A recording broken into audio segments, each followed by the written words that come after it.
I don't think there's anything I could have done that when I arrive at that bend for somebody to come out of nowhere and just slam into me.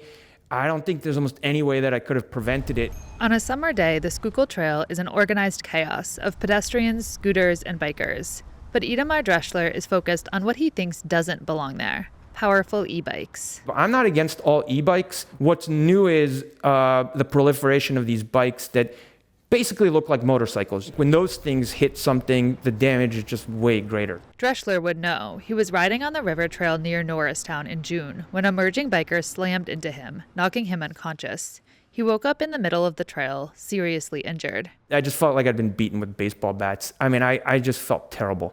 That's what was surreal about it, is that you're there 1 minute and then you're not, and you don't recall how you got there. You're just worried like of ever happening again. You just feel completely not in control. The rider that hit him was on one of these ultra-powerful e-bikes.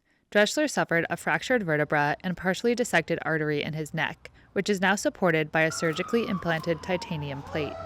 He's still wearing a neck brace that he can take off only to shower. This bike, as I found out later, is not street legal. It's much, much above the power output that you're allowed in Pennsylvania. You're allowed to have e-bikes with under 750 watts of power, which is quite a lot. This is 3,000 watts, so much, much higher than that. You're definitely not allowed to ride something like that on the trail. Dreschler hoped police, who did arrive after his accident, would punish the e-bike rider, but they left without issuing a citation. That's not too surprising. There has been a lack of enforcement as e-bikes have grown in popularity and become faster and more powerful.